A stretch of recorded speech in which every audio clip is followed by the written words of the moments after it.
so vitally dependent on love, that love and intimacy are powerful, determined by the very existence of love and the fact that we need it.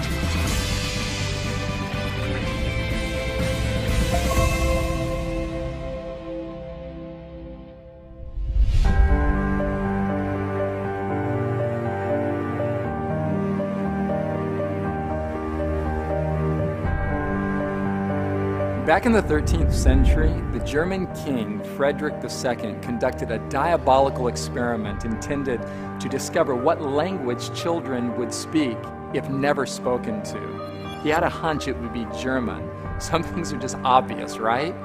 So the king took babies from their mothers at birth and placed them in the care of nurses who were forbidden to speak in their hearing. But there was a second rule that was imposed as well.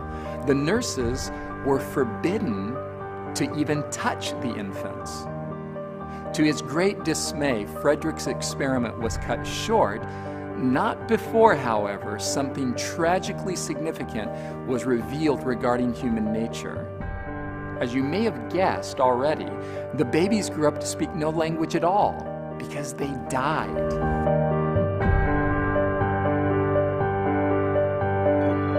In the year 1248, an Italian historian named Salimbeni recorded with an air of scientific observation, they could not live without petting. Astounding. The babies literally died for want of touch.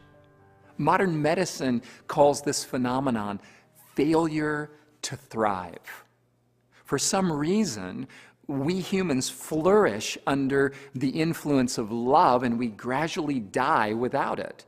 And the implications of this truth are huge. Consider, for example, the research of Dr. Dean Ornish. In his national best-selling book, Love and Survival, Ornish presents study after study demonstrating that love is a chief influence for mental, emotional, and even physical health. On page 29 of his book, he summarizes the unexpected messages of the rapidly accumulating body of data. He says, and I quote, "Anything that promotes feelings of love and intimacy is healing. Anything that promotes isolation, separation, loneliness, loss, hostility, anger, cynicism, depression, alienation, and related feelings often leads to suffering, disease, and premature death from all causes." Modern science is now proving through controlled studies that human beings are literally engineered for love. We're made for it, as if our very DNA contains the message, you must love and be loved in order to survive. But this presents Dr. Ornish, and in fact the mainstream of modern science, with a very serious problem. He explains the scientific evidence leaves little doubt that love and intimacy are powerful determinants of our health and survival. Why they have such an impact remains somewhat a mystery. So to solve the mystery, Dr. Ornish posed a question to a wide range of scientists. And the question was simply this: why are we human beings so vitally dependent on love? Their bottom line answer was something like this: well, it's a strange thing, isn't it? We don't know why. Dr. Ornish then concludes, mystery remains. No one can fully explain why love and intimacy matter so much. Scientists are baffled by the very existence of love and the fact that we need it.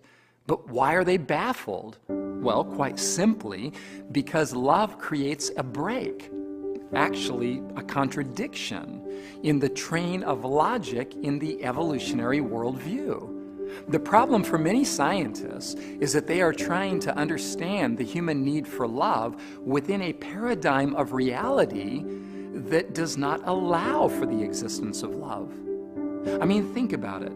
Because Darwinian evolution begins with a survival of the fittest premise, it dictates that self-preservation must be the highest law and the main factor in our survival.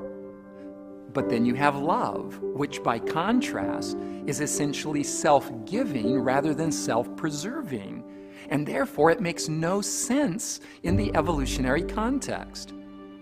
If materialistic evolution is the truth of human origins, then human beings are merely biological animals, and therefore there is no such thing as love.